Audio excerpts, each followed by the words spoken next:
Selamlar herkese. Giz Tarot'a hoş geldiniz. Umuyorum ki neşeniz, keyfiniz, sağlığınız yerindedir. Öncelikle destekleriniz için çok teşekkür etmek istiyorum. Hep iki açılım yapacağım diyorum. Öyle bir geçiyor içimden. Bir türlü ikinci açılımı gerçekleştiremiyorum. Umarım enerjim devam ederse. Bugün hemen bu açılımın arkasından bir tane daha açılım çekeceğim. Şimdi çekeceğim açılım, daha doğrusu hazırlayacağımız video aklımızdaki kişilere yönelik bir açılım olacak. Niyetlerinizi o şekilde alabilirsiniz. Her zaman belirttiğim gibi açılımlarımız zamansızlığa niyetli ve alandan kendi enerjimi çekip videoya denk gelip izleyecek olan sizlere en doğru mesajları aktarmaya niyet ediyorum.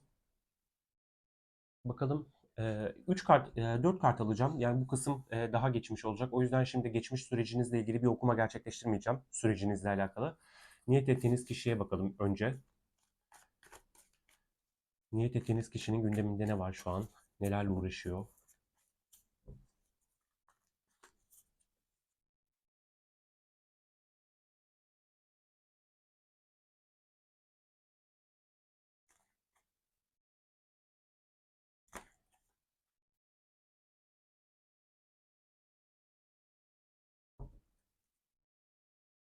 Deste altımızda da bir değnek kraliçesi var.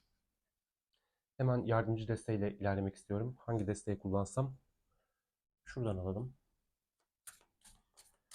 Niyet ettiğiniz kişiler şu anda kaybettikleri bir şey ya da daha önce kaybettiklerini düşündüğü bir şeyi artık daha fazla kapalı kalmak istemiyorlar açıkçası bu olana. Sanki kaderin, şansın, kısmetin onlardan yana olmasını istediği ve bunu bir an önce çarçabuk gerçekleştirmek istedikleri bir dönemden geçiyorlar sanki. Ya da gündeminde böyle bir şey var. Sanki bir zamanlar ne derler? Yani bir türlü elinde tutmayı becerememiş ve elinden kayıp gitmiş bir fırsatı tekrar hayatın içine çekmenin, oldurmanın niyetindeler. Yani şu an hali hazırda neyle uğraşıyorlarsa bu alanı daha iyi bir yere taşımak, bu alanla ilgili o kaybetme korkuları olabilir, daha fazla kazanma ya da elinde tutma, e, her neyse bu şu an hayatında olan şey, bunu birazcık daha iyi bir mertebeye getirmek istiyorlar. Buraya bir soru soralım. Ne bu sıkı sıkıya tutunduğun şey? Kaybetmek istemediğin, daha bir noktada olmasını istediğin alan ne?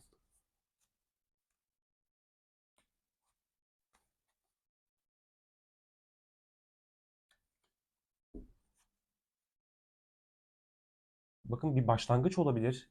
Bu işle ilgili bir şey olabilir. Tutkularıyla yani hayalini kurduğu bir şey bu ve bir türlü dengeyi sağlayamadığı bir şeyden bahsediyor. Yani bir türlü olduramadığı bir mevzu bu. Hayatında tutunduğu işi de olabilir, duygusal yaşantısı da olur. Bir türlü dengeyi tutamıyorsa bununla ilgili sağlam bir başlangıç yapmak istiyorum. Yine kadar çarkını attı ve değnek ası bu sefer daha sağlam, daha düzgün bir şekilde bir başlangıç yapmak istiyorum bu olanla. Daha önce ne derler uğraştığım, bir şekilde çaba sarf ettiğim şeyler bana da hayatıma da yetmedi.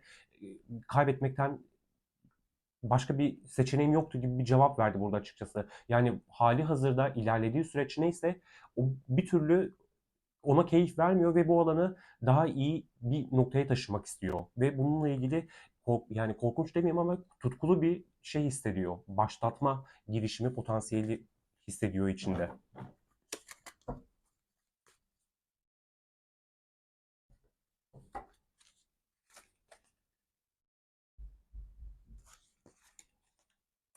Bakın yani finans muhtemelen aşk falan da gelecektir bu kısma.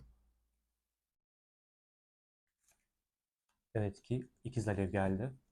Ya tam tahmin ettiğim gibi geldi aslında. Çünkü şu tılsım dörtlüsüne kart seçtiğimde tılsım ikilisi de geldi. Yani dediğim gibi bu alan muhtemelen ve burada böyle ruhsal birliğini hissettiği bir insan varsa hayatında o insanın da eksikliğiyle ona doğru hamleler yapamayışı ya da ne bileyim duygularını doğru düzgün sunamayışı ile ilgili ve finansal düzeninin de istikrarının da kaybolması bu tamamen bu şeye bağlıyor. Yani ben kimseye hakkını veremedim. Gerek kendi kariyerime, eğitimime, gerek duygusal yaşantı partnerime ya da hayatımda olan o insana da istediğini veremedim ve bu benim hayatımı mahvetti ya da mahvetmeye yakın bir noktaya taşıdı. Ben bununla ilgili büyük bir dönüşüm içerisindeyim diyor. Çünkü dediğim gibi kader çarkı da geldi buraya.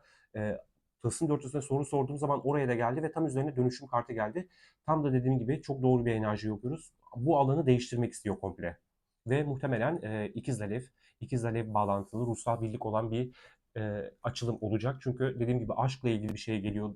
Yani geleceğini düşünüyordum çünkü finansal konular kartını görünce ki buraya ruh birliği kartı geldi. Çünkü hali hazırda siz dediğim gibi kaybetmiş olabilir, çok fazla strateji geliştirmiş olabilir sizinle ilgili. Yani o alan neyse hiçbir şey yapmadığı, kendini kapattığı, körü körüne bağlandığı kendi inançlarına daha iyi gelebileceğini umduğu şey. Ya da hayatı bir noktada tıkanmıştır. Tıkanmadan önce hali yerindedir, memnundur. Dediğim gibi sizin için çabalamıyordur. Belki başka bir şey bu artık hayatında her neyse. O hiçbir şey ona getirmediğini fark etmiş ve bununla ilgili bir dönüşümün eşiğinde. Peki duygusal olarak ne durumdasın sen?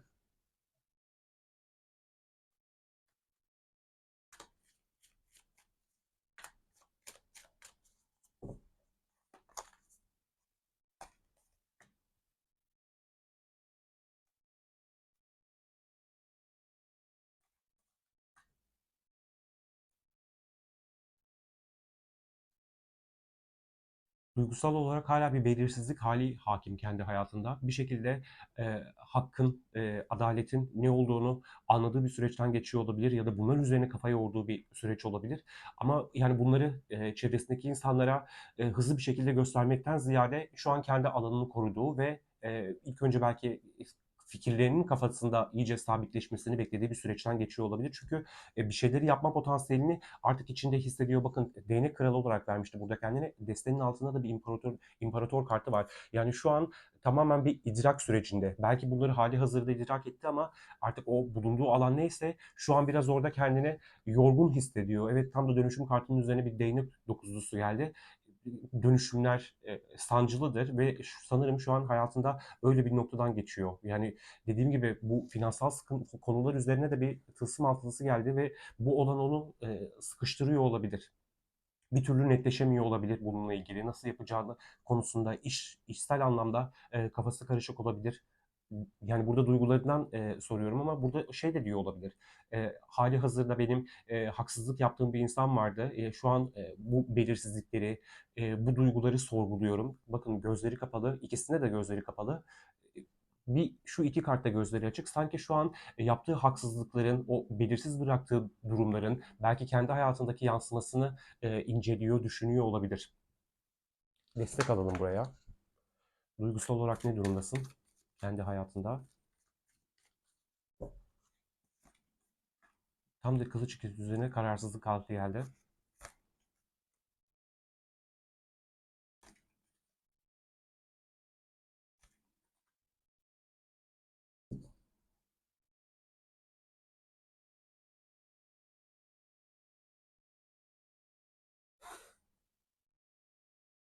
Yani şu an hali hazırda dediğim gibi yüzleşmekten kaçındığı için sessiz sakin bir noktada sizi bekliyor olabilir. Bakın hem bağımlı hissediyor size karşı ya da artık bu hayatında neyse çok siz dedim ama burada kendi hayatını okuyorduk. Sizle ilgili bir şey olabilir. Buraya bir enerji kartı da almak istiyorum ya.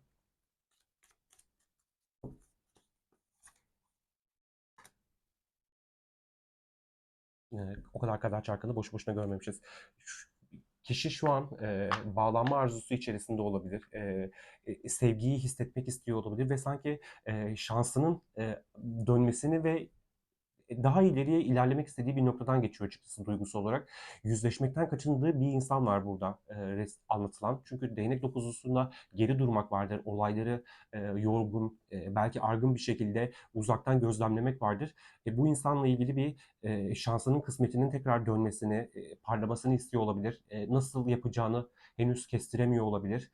Belki bir girişimi oldu, hayal kırıklığına uğradı. Belki sizi çok fazla hayal kırıklığına uğrattı. Eğer buraya yansıyan insan sizseniz bununla ilgili bir harekete geçme eğilimi nasıl olur bunları düşündüğü bir süreçten geçiyor olabilir. Dediğim gibi yüzleşmekten korktuğu bir noktada ve ailesiyle ilgili e, daha somut bir şeyler yapma girişimi potansiyeli barındırıyor. Çünkü deste altı mesajı imparator kartı sanki birazcık daha bu duygusal sıkışmışlık halinden ailesine ya da ailesi gibi gördüğü insanlara ne derler sığınarak bir süreç geçiriyor olabilir. Ne soralım? Şurada size kullanayım. Peki sizinle ilgili gündeminde neler var bu insanın?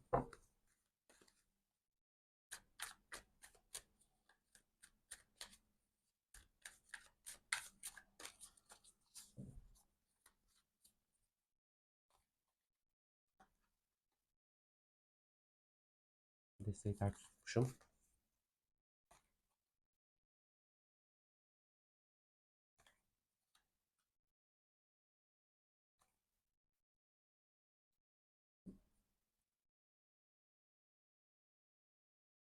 Bir de sizinle ilgili enerjisine de bakalım. Bu kart kendini atlamam, bir tane daha seçeceğim.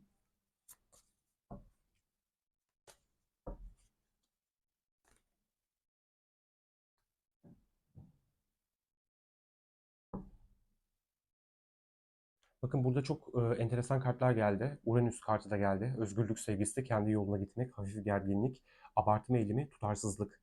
Bunları kendi içine dönüp sorguladığı bir süreçten geçiyor olabilir. Değnek üçlüsüyle sizden hala beklentileri olduğunun, beklentileri var. Hatta size doğru gelisi var, sizinle iletişim kurası var. Yani bir şeyleri oldurma niyeti var. Ama bunları çok doğru dürüst bir şekilde yapmıyor olabilir ya da doğru size bunu yansıtmıyor olabilir. Çünkü sizi ailesi gibi görüyor. Belki gerçekten ailesiniz. Yani sizi o kadar çok benimsemiş ki siz ona sevgiyi akıtmışsınız. Böyle çok inanılmaz iyi hissettirmişsiniz. Yani sizi düşündüğü zaman mutlu bir aile, sıcak bir yuvayı hissediyor. Ama bunun tam da yanında bu planları yaparken, bu eylemleri yaparken, böyle hissederken size bunları çok yansıtmıyor olabilir. Buraya gelecek kartları merak ediyorum. Sizinle ilgili gündeminde neler var dedik.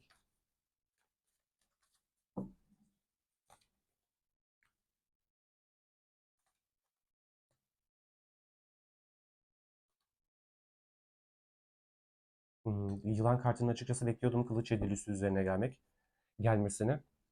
Burada çünkü kılıç yedilisini görünce ve şurada bir Lilith enerjisi vardı şu atan kartta. Karanlık yanlarımız, bastırılmış intikam duygusu, gizli arzular. Ya ben hali hazırda bu açılımı genelde ayrı olan insanlar dinlediği için şey demek istemiyorum. Şu an sizi aldatıyor gibi bir şey söylemek istemiyorum ama sanki zamanında yediği hurmalar yüzünden sanki bununla ilgili bir farkındalık geçiriyor olabilir. Çünkü bazı şeyleri yeniden başlatmak istiyor ve bu yeniden başlatmak istediği şeyleri kendi içinde saklıyor olabilir, gizli tutuyor olabilir. Çünkü çok güzel bir alana, çok güzel bir iletişime, sevginin, birlikteliğin olduğu bir ilişkiye sırtını dönmüş olabilir. Başka bir yanlış tarafı seçmiş olabilir. Başka insanların sözünü dinlemiş olabilir. Sanki bu ilişkiye zarar verdi ve bunun ne derler? Kendi içindeki o yüzleşmesini yaşıyor ve sanki size nasıl geleceğini bilemiyor ve sanki bu planları kendi içinde gizli yapıyor. Yani bir şeyleri zamanı akışa bırakmış ve sanki o şansın, bahtın kendi kendine açılacağını düşünüyor gibi olabilir. Çünkü çok gündeminde de çok fazla kader çarkı görmüştük. Burada da kadersel olarak şanssız zamanıma dileğin gerçekleşmesi, tutunun altın olması. Yani sanki böyle bir şeyleri akışına bırakmış gibi. Ama bir yandan da istiyor, arzuluyor sizinle olması nasıl olacağını belki olduğu halini düşünüyor olabilir. Ama dediğim gibi bunları sanki size yansıtmak yerine kendi içinde gizli tutuyor. Burada gündemini sormuştum sanki sizinle ilgili. Bir de duygularına bakmak istiyorum sizinle.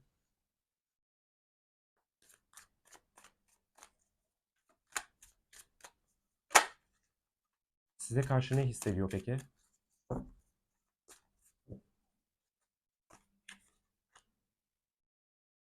Kupa şövalyesi. Bazı kartlarım katlanmış. O yüzden üstüne böyle durmuyor güzelce.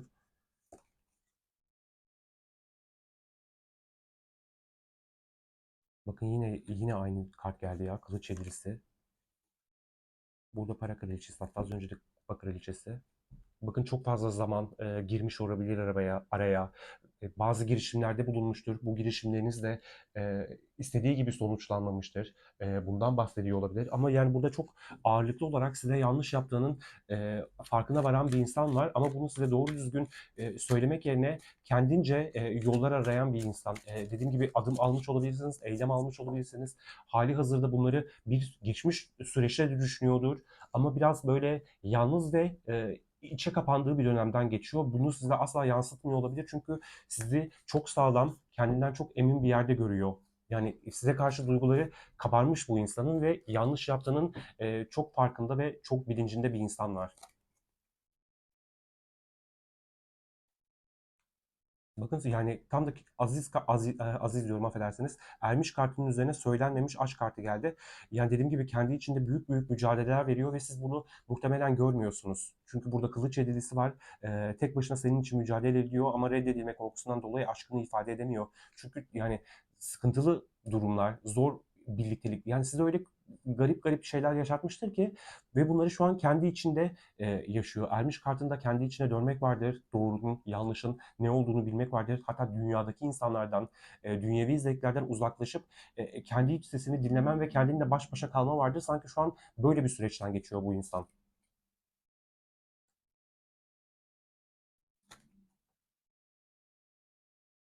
Adalet kartını da gördük. Yani bakın e, bu insan hep adalet, adalet, ilahi adaletten bahsediyoruz. Son açılımlarda çok denk geliyor. Hatta ben birkaç önce açılımda bir açılım yaptım. Telefonun mikrofonu ile ilgili bir sıkıntı yaşadığı için videoyu yükleyemedim. Çok sevdiğim bir kanal var. Porsuk Ağacı. O kanalda denk geldiğim videoya o kadar benzer bir şey gelmişti ki o, yani daha doğrusu benim o yükleyemediğim videoda da orada da bizlere kendi hayatınıza bakın, kendi hayatınıza yönelin, o insanın hayatında bir şeyler eminim, yani öyle bir mesaj vardı ve tam olarak burada da öyle bir şey dönüyor. Yani bu insan eski yaralarını, iyileşmemiş çocukluk yaralarını, belki sizde açtığı yaraları, bunları düşünüyor, bunları bir şekilde bunları gözlemliyor. Size temelleri daha sağlam bir şey sunarak doğru olanı yapmaya ve dengeyi sağlamaya çalışıyor. Belki siz bunun farkında değilsiniz. Belki uzun, yani yakın bir gelecekte de olamayacaksınız. Belki bunun ağzından duyamayacaksınız ama yani bunları hissediyor. Yani bana buradan çok öyle bir mesaj geliyor. Kılıç Yedili üzerine sınırlar kartı geldi. Dediğim gibi bazılarımız bu insandan adım almış olabilir ve onu reddetmiş olabilir kesin olarak. Şu an bunları düşünüp daha da üzüyor olabilir kendisini. Ne soralım? Tam bununla ilgiliyken aklımda bir soru vardı ama peki senin yine kendi hayatıyla ilgili bir şey soralım. Senin kendi hayatında planların ne şu an? Önceliklerin ne? Ne yapmayı istiyorsun, arzu ediyorsun kendi hayatında?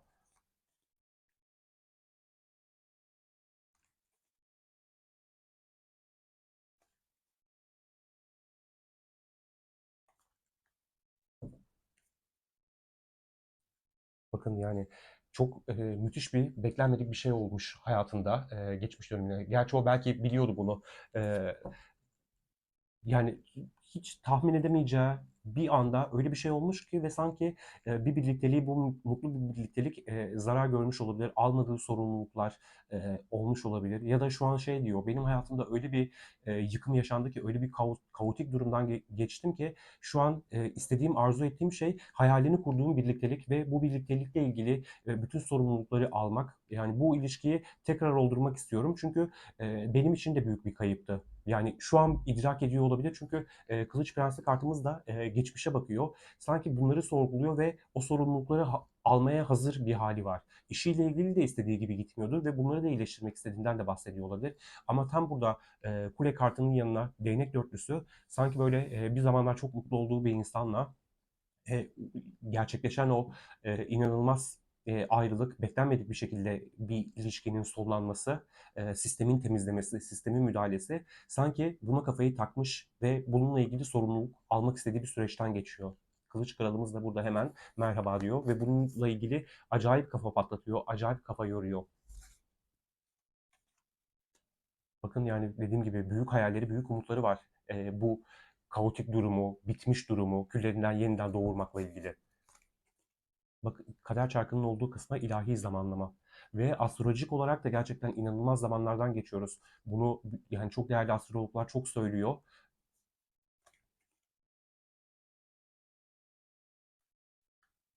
Tam da o kadar güzel geldi ki yeniden odaklanmak, o baharı, o tazelenmeyi, o çiçekleri bir arada tekrar yaşayabilmek. Çünkü dediğim gibi bu alan neyse, sorumluluktan kaçtığı, sorumluluk almadığı, kendini duygusuz, hissiz hissettiği alan neyse, bunu tamamen bu konuya odaklanıp bu alanla ilgili daha sağlam, daha akılcı. Burada hem Kılıç Prensi'ni görüyoruz hem Kılıç Kralı'nı daha analitik bir şekilde, tamamen kurallarına uygun, sistematik bir şekilde ama çevresindeki insanlara çaktırmadan düzeltip hayata geçirmek var. Peki sizinle ilgili planlarında ne var?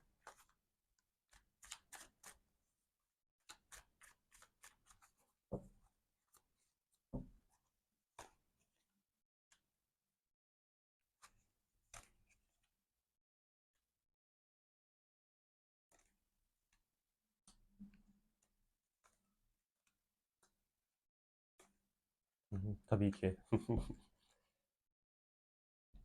Bakın yine deste altımızda kılıç beşlisi. Asla çaktırmıyor, asla çaktırmıyor. Yani zamanında ona ağır gelen, almadığı sorumluluklar, arkasına bakmadan kaçış halleri ya da bu ilişki, bu birliktelik bana biraz yük gibi geliyor, hissediyor dediği her neyse o şu an onun ağırlığında eziliyor ya da bir süredir ezilmiş olabilir ama şu an tamamen o kendi içinde o potansiyeli hissedip tutkularıyla, arzularıyla hayata geçirmek var. Yani tamamen bunu istiyor. Tekrar güneşin açmasını, tekrar o neşeli şen günlere, bu ayrılığı sonlandırmaya. Bak hani burada ölüm kartını da görüyorum, dönüşüm de vardı.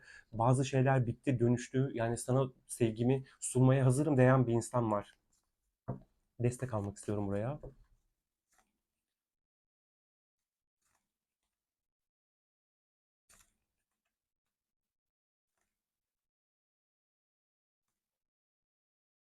Son bir tane daha seçeceğim. Yani aranızda bazılarının e, yani sanki burada çok yalnız bir insan anlatılıyor şu an. Yani sizden geçirdiği süre boyunca belki birileri olmuştur hayatında elbette. Yani burada sadece şunu söylüyorum. Bir önceki açılımımızda çift bir enerji vardı ama buraya yansıyan insan ya da insanların ya da ne bileyim nasıl oluyor bu sistem tam olarak şey yapamadım ama burada yalnız bir insan var. Şu an dediğim gibi bir ikilem vardı, kararsızlık vardı. Aranıza sunduğu o engeller, onu ikilemde tutan şey belki size yarattığı zorluklar, belki geçmişinizdeki o karmaşık durumlar. Bunlardan sıyrılıp engel gördüğü aranızda ne varsa açılması gereken o güçlükler, zorluklar bunlarla ilgili bir ne derler makas kartıyla beraber kurtulmak, bu alandan çıkmak. Tam da üzerine ölüm kartı geldi ve kart seçmiştim. Kupa ası geldi. Yine burada tam olarak öyle bir şey var. Yani ilişkinin daha sağlıklı, daha güzel bir boyuta ulaşabilmesi için benim diyor bu engel gördüğüm şeylerden vazgeçmem ve bu alanı dönüştürmem lazım ki sana o zeytin dalını uzatabileyim. Yani kabul eder misin, etmez misin bilmiyorum ama o aşkla, sevgiyle doğru düz bir şekilde adım atmak var diyor sana. Peki şey sormak istiyorum ya. Bunları idrak edebilmene ne sebep oldu? Ne oldu da sen bunları anladın, anlayabildin?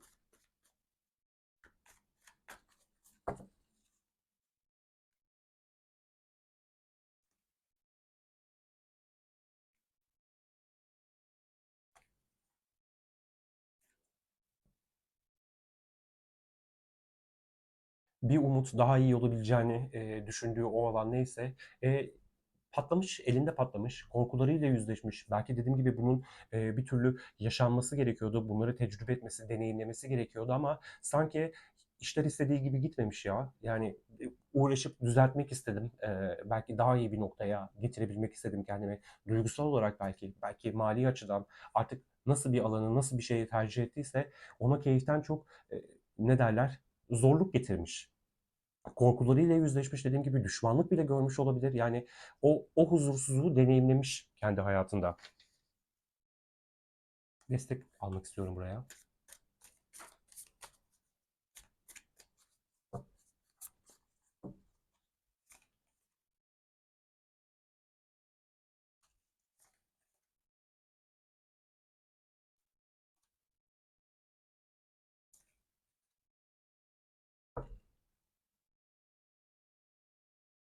Bakın yani burada kupa ikilisi gördüm yine. Dediğim gibi başka bir alanı, başka bir insanda başka bir umut görmüş olabilir. Belki daha sağlıklı bir alanda, yani sağlıklı demeyeyim, sizi sağlıksız gibi bir zan altında bırakmak değil niyetim. Yani kendince daha tazelenebilir, beslenebileceği bir alan dediğim gibi. Bu durum her neyse onun hayatında. Onunla ilgili diyor bir başlangıç yaptım ve sanki diyor bu başlangıç, yaptığım başlangıç mantıklı olabileceğini umut ediyordum ben. Bunun bana zafer, başarı kazanacağını getireceğini umuyordum. Ama geldiğim noktada evet diyor bir başlangıç yaptım ama yani en büyük korkularımla dediğim gibi düşmanlık bile görmüş olabilir bu alan onun için neyse. Yani bütün her şey açığa çıktı ve e, keyiften ziyade, başlangıçtan ziyade bana bu gözyaşı olarak e, geldi. Yani bildiğiniz kendi ektiklerini biçmiş olabilir. Bu alan neyse dediğim gibi kupa ikilisiyle açtık.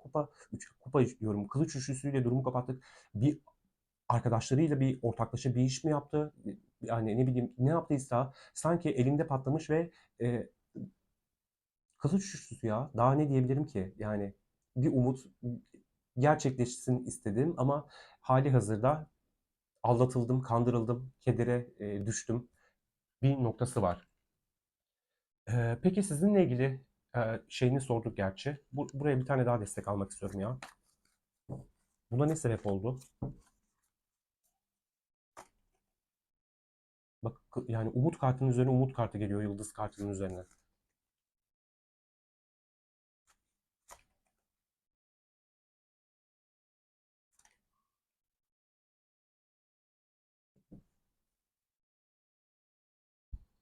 Keder içinde sıkışıp kalmış durumda, olumlu bir değişim yaratma gücüne sahip olduğunu hala göremiyor ve kılıç üçlüsüne ilahi plan mesajı geldi. Bakın diyorum ya bu mutlaka gün gelip hesap dönüyor. Yani kötülük edenler asla cezasız kalmıyor. Burada bu kılıç üçlüsünün üzerine gelen ilahi plan yaşamın anlamını ve sizinle olan bağlantısını keşfetmek için harekete geçiyor.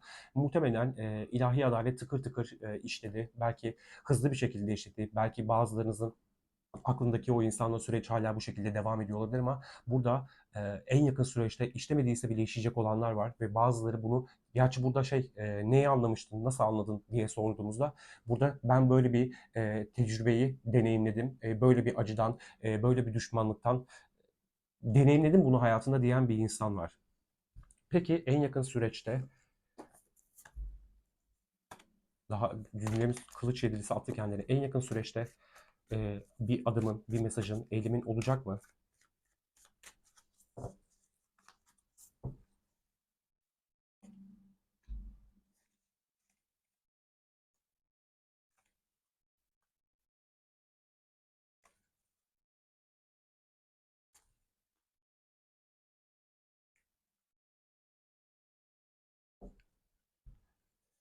Valla düşünüyor bunları ya, planlıyor. Dediğim gibi birazcık daha hala o şeytan kartını görmek bana iyi hissettirmedi. Yine o manipülatif taraflar, belki size eyleme geçirecek hamleler, girişimler olabilir. Şuraya bir soru sormak istiyorum başka bir desteden. Çünkü neden olmasın, değnek kralımız göründü burada. Bu kadar olur ya, yine bir şeytan kartı. Bakın yine bir kurnazlık, hinlik peşinde.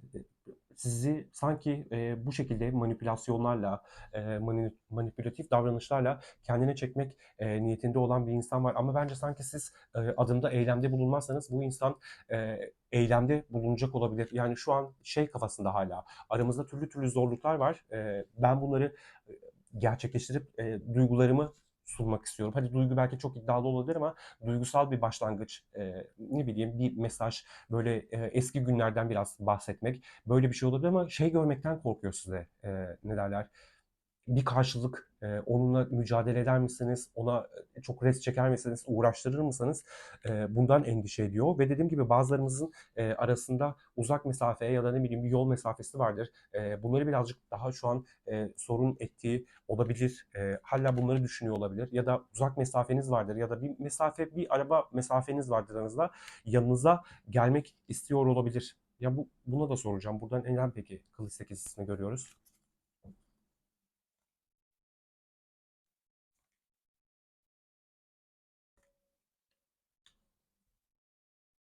Bakın hali hazırda sizin artık burada harekete geçmeyeceğinizi düşünüyor olabilir ve bununla ilgili büyük korkular barındırıyor olabilir. Yani sanki bu benim yaptığım bu strateji benim elimde patlayabilir mi? Acaba onun da artık daha fazla seçeneği var mı? Ya da ne bileyim ilgilenmesi gereken daha fazla konu var mı? Bunları düşünüp o belirsizlik havuzuna sürüklüyor olabilir kendini. Sanki ama bir süre daha böyle korkması ve endişe etmesi, sizden haber alamıyorsa, sizi bir şekilde göremiyorsa bunları deneyimlemesi onun daha hayrına olacak.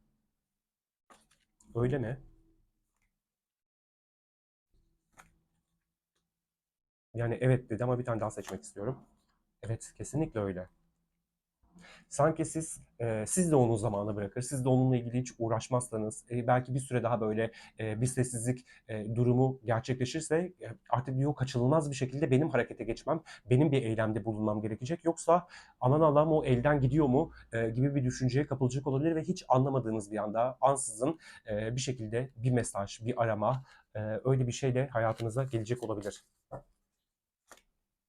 Bakın çaba diyor ya. Evet yani sanki bir süre daha böyle dediğim gibi çok korkuyor olabilir, endişe ediyor olabilir. Sizinle tartışacak. karşı koyma durumu gerçekleşecek diye. Ama ne kadar direnirse dirensin olmayacak. O ne derler? Kendi içine bakmaya cesaret et, bağışlamak. Yani belki bir af dilemek, sizin tarafınızdan bir özür ne kadar mümkün olabilir bilmiyorum ama bunlar eninde sonunda yaşanması gerekiyormuş gibi bir şey hissettirdi bana. Sanki artık ne bileyim o başa geçecek ve eylemlerde bulunacak gibi. Ama sanki birazcık daha, bir tık daha zamanı var şu an. Peki kartlar bu insan hakkında size ne söyler?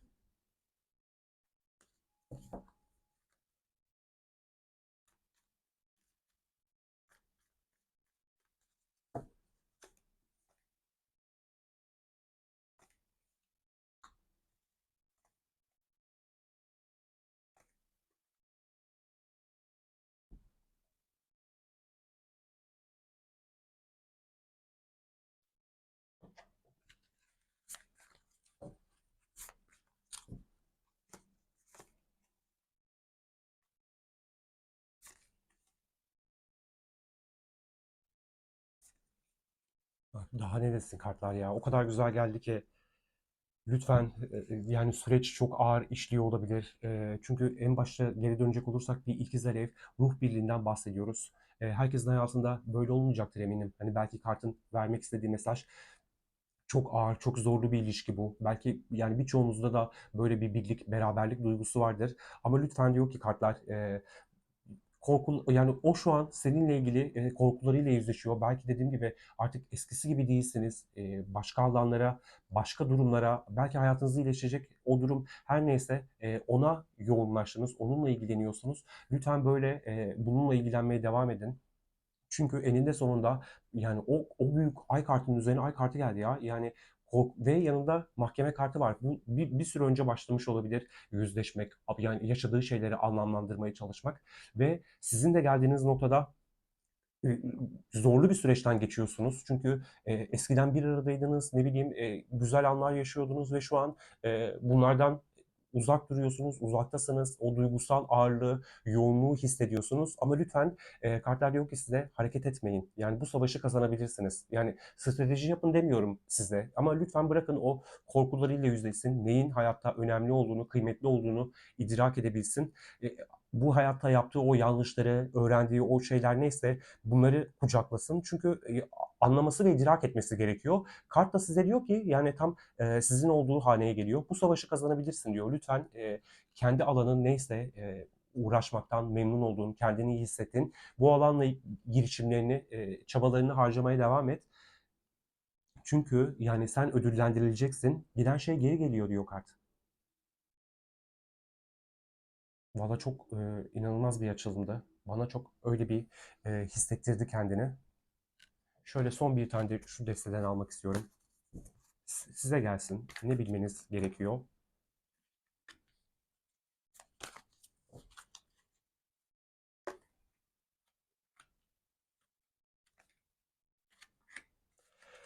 Yolculuk, merhamet, en büyük mucize.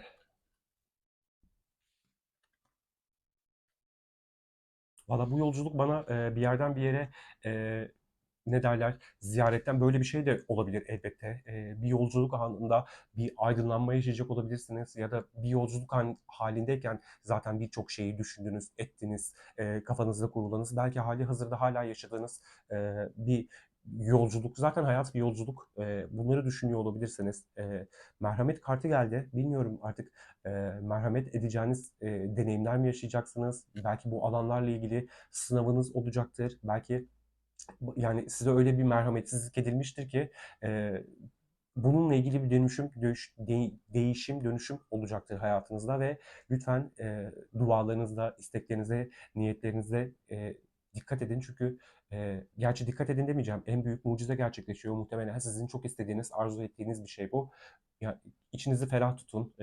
Size iyi gelecek alanlarda olmaya devam edin. Dediğim gibi meditasyon mu, dua mı, size ne iyi geliyorsa o alanda kalmaya devam edin. Çünkü burada çok güzel şeyler oluyor. Yani ne kadar inandırıcı, ikna edici gelir size bilmiyorum ama inanın çok güzel şeyler olacak.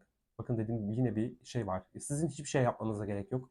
Gerçekten sizin öyle hiçbir şey yapmanıza gerek yok.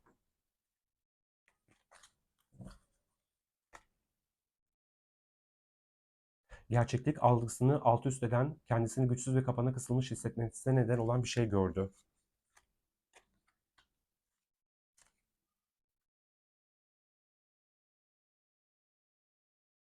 Yalnız, yani bakın yine yalnızlık kartı geldi onunla ilgili. Şu an yalnız olduğu, yalnız bir zaman geçirdiği ve bu geçirdiği yalnızlık boyunca sizin ne kadar değerli ve önemli olduğunu düşünüyor, hissediyor. Yani bir şey görmüş olabilir sizin hayatıyla, bir şeyler hissediyor olabilir. Belki bir rüya gördü, belki bir yerlerden stokladı sizi, sosyal medyanızda bir şey gördü. E, O onu harekete geçirmiş olabilir. Çizgiyi aştığını ve kendisini aptal gibi hissediyor. Ancak bunu kabullenmekte zorlanıyor. Bırakın dediğim gibi hiç asla bir eylemde, bir harekette bulunmayın. O zaten bir şekilde anlayacak ve idrak edecektir bunu. Çünkü buraya yansıyan duruma göre böyle bir şey mümkün. Çünkü onun deste altı mesajımız. Onun kalbini ateşe verdiniz. Ruhunda sürekli yanan ve söndürülemeyen bir ateş yaktınız. Doğal ve inkar edilemez bir bağlantı oluştu. Evet, bu açılım da böyleydi. Gerçekten bana güzel hissettirdi. Umarım en yakın zamanda en güzel etkilerle hayatınızda tezahür ettirir ve deneyimlersiniz bunları diyorum. Ve bir sonraki açılımımızda görüşmek üzere diyorum. Kendinize iyi bakın.